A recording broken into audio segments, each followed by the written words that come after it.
Bridge, and this is the James Joyce Bridge, once again named after one of our famous writers, as I mentioned him this morning. And just after the bridge on the left there's a red brick house, and it's known as the James Joyce House. Two of his aunties lived here, and one of his novels, The Dead, was set in this location.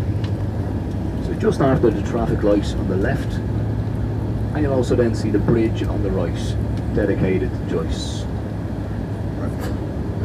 Just there now, yeah. James Joyce House. Just up a bit further, well, we can see a big truck up ahead. Oh, it's a Budweiser truck.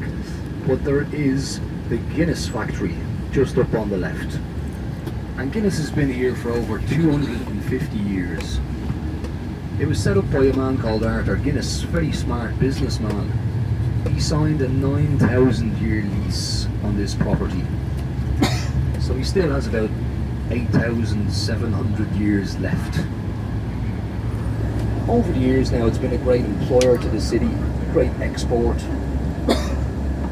And every day they can produce up to 3.5 million pints every single day. And it's sold in over 150 different countries. So there is a visitor centre, of course, and you can learn all about Guinness. They do say the hidden ingredient is the water from the River Liffey. Oh, great. Might explain the dark colour. They're also very famous for their marketing, their advertising, and I'm sure you're all familiar with the Guinness Book of World Records, also set up by the same company. So we will go over the bridge now very shortly.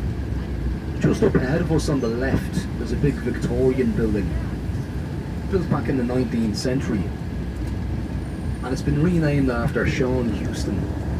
Most of our train stations are named after rebellion leaders, and Sean Houston was executed for his role in the 1916 rebellion, but he was the youngest member of the rebellion to be executed. He was about 24 years of age.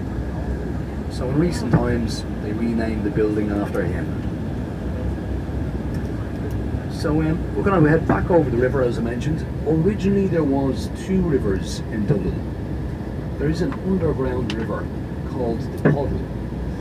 And because of thousands of years of construction, the river was pushed underground. There's very few places you can actually see it. But when the Vikings were raiding, the two rivers joined up in an area known as Dublin, the Black Pool. The Gaelic for black is Dove, and the Gaelic for pool is Lynn. So they call this area Blackpool, but in Gaelic that's Dove Lynn. And over the years, Dublin became Dublin, where we got our name for the city. So once again, winding our way now onto the north side, and we're going to travel up Parkgate Street. This is going to lead us into the Phoenix Park, the largest enclosed park in Europe. It's over 1,750 acres. And there's about 7 miles of wall that run around the park. So originally this was owned by one family, the Butlers. You might remember them from the cathedral, very wealthy family. And this was used as their private hunting ground. So they stocked it with deer and birds, and themselves and their friends, they'd get together and they'd hunt.